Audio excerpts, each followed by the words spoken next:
Lots that's happened over the weekend in Ukraine, with Russia continuing to rain missiles and bombs on key Ukrainian cities, particularly focusing on the capital of Kiev and the second largest city of Kharkiv. Ukraine has claimed that Russia has intensified shellings in cities of north, center and south of the country. On Sunday, the Ukraine Air Defense Forces claimed to have shot down a Russian fighter jet over Kharkiv.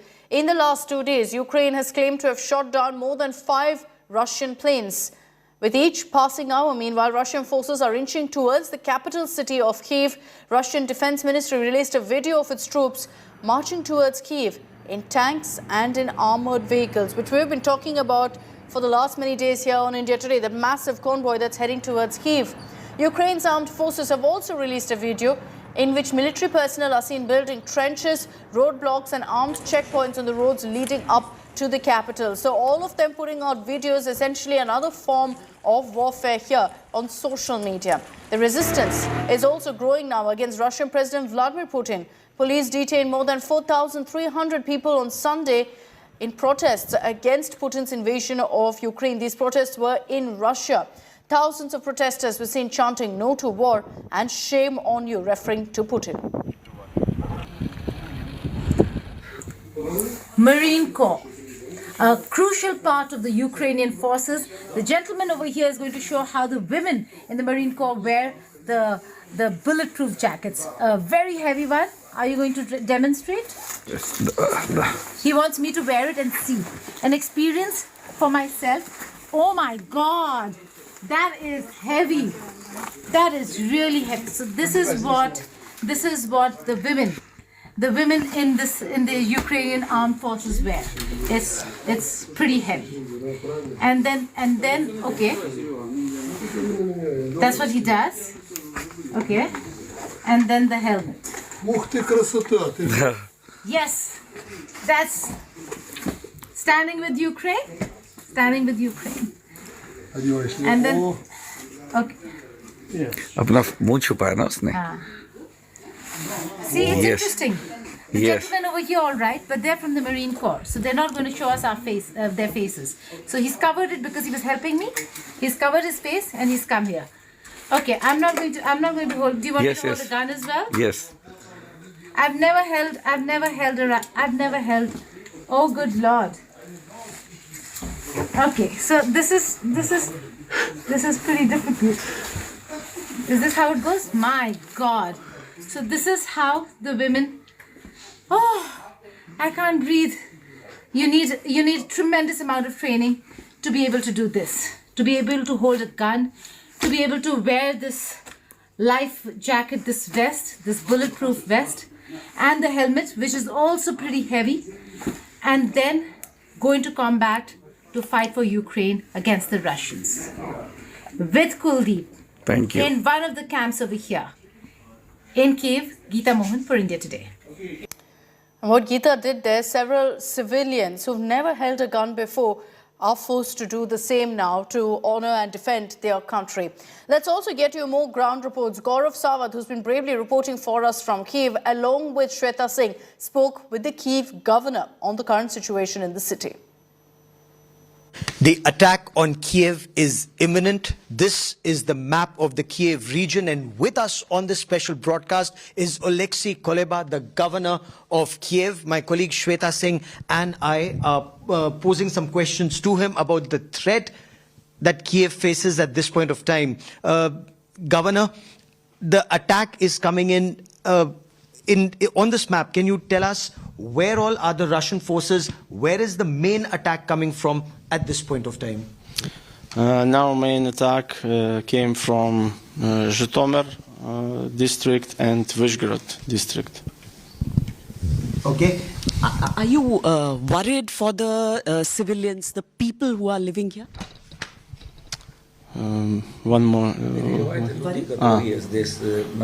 Yes, of course. We worried about everyone who have living here, yeah, and we have register each people, each problem, and we will find all of them, and we will help all of them.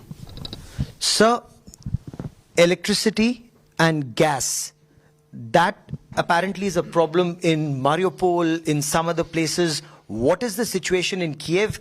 Are you fearing that electricity and gas could be a problem for the people still in Kiev? I will give you inclusive information as you like. 1 hour ago, we have a problem with gas because we have a damage from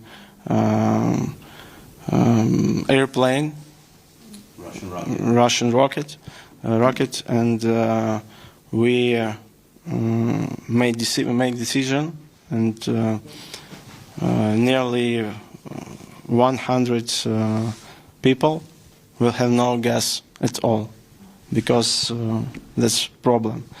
We have to ask all the world to close the sky from the Russian rockets. And there are reports that a lot of civilians have come back to Ukraine, to Kiev. How many would you say? More than 100,000 people crossed the border to Kiev. It's all men that will fight for our country. Governor, the attack, we are told, is happening at Hostomel, in Irpin, in Bucha. How much time, in your appreciation, before this part of Kiev where we are, how safe is this, and how safe is this likely to remain? It's very simple. Never. Never. So the threat is real. The threat to Kiev is real. Whether it's the artillery, whether it's the rockets or the air attack, and this is where the governor says they will stay and defend Kiev, and people are coming in for it.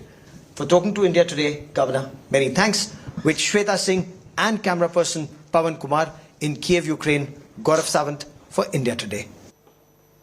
Now, what we've been seeing in the last many days in Ukraine is that Russia has a very clear strategy. They're targeting energy hubs. They're also targeting now several airports. Russia pounded 8 back-to-back missiles. This was on the Vinnitsa city of Ukraine on Sunday, completely destroying the airport there, the Havrashovka airport.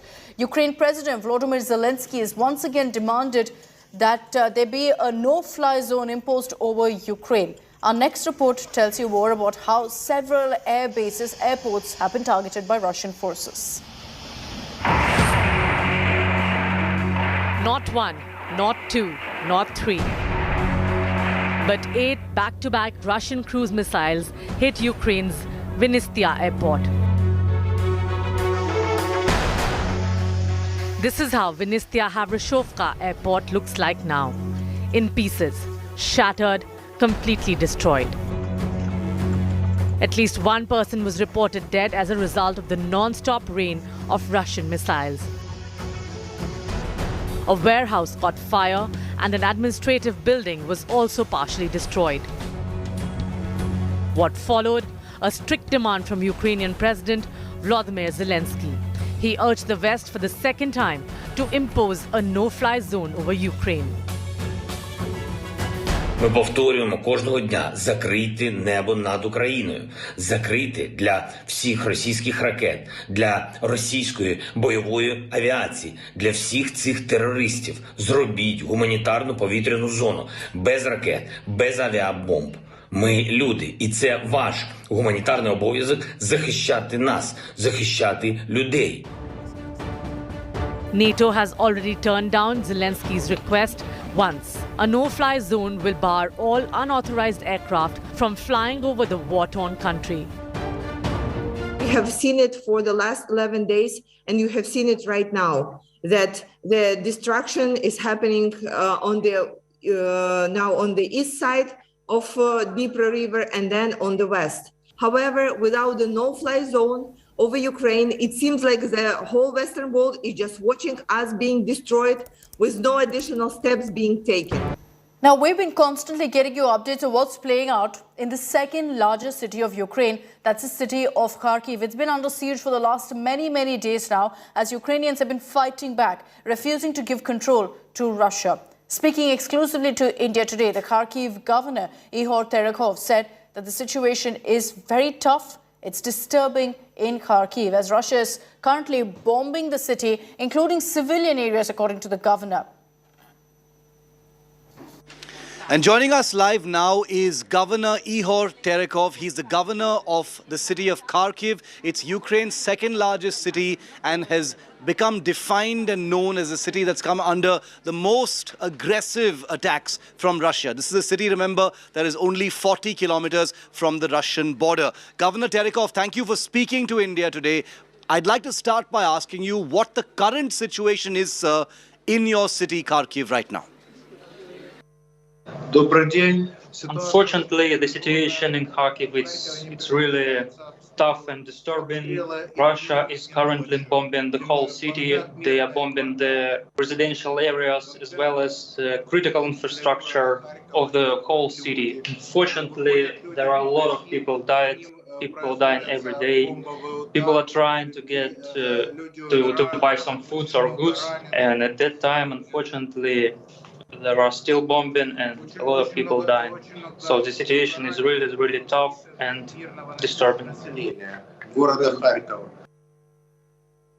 Governor Terekov, how much of the city of Kharkiv has been damaged so far? We've been seeing video after video of the attacks on your city. How much of it is damaged right now? During these 11 days, they're still bombing us every day, during the day and during the night. Thousands of people are trying to find another shelter. Police stations, municipal buildings, as well as residential areas are under bombing, are under attack. Kharkiv is really damaged. Is the city of Kharkiv, Governor, on the verge of falling into Russian hands, or is Ukraine still in control? Ukrainian city, it remains under control. The head of the Kharkiv, the mayor and his team are still working every day. So Kharkiv remains the Ukrainian city. Is the city of Kharkiv under siege at this point of time, sir? Have the Russian forces entered the city, or are they on the outside? There are no Russian military in the city. They are located outside the city in the perimeter. Russian militaries are trying to sneak into the city in the small groups. Governor Terekov, how long can Kharkiv hold on with its current levels of protection? Kharkiv won't give up.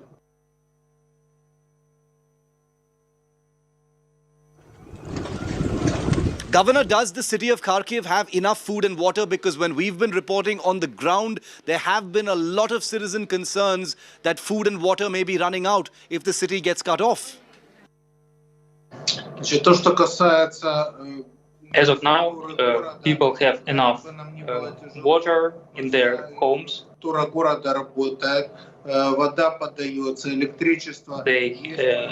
They are sitting in worms. The heating systems are working fine. And of course, they have electricity. My final question to you, Governor, have you asked for help from other parts of Ukraine? Is help coming in? We have asked the friends of our city, other mayors from Ukrainian biggest cities, to support us in these tough times. They replied, and they are providing all the necessary foods and goods. So we are more or less fine with it. People have enough food and water, as well as medicine.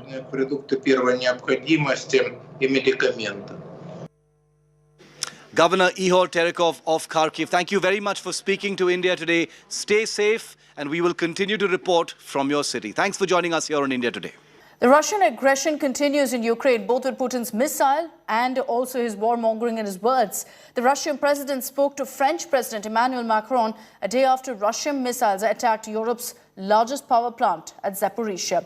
Putin alleged that Ukrainian radicals were actually responsible for the incident at the power plant, sending a wave of worry all across Europe and the world. Putin also accused Ukraine of preventing civilians from leaving Mariupol.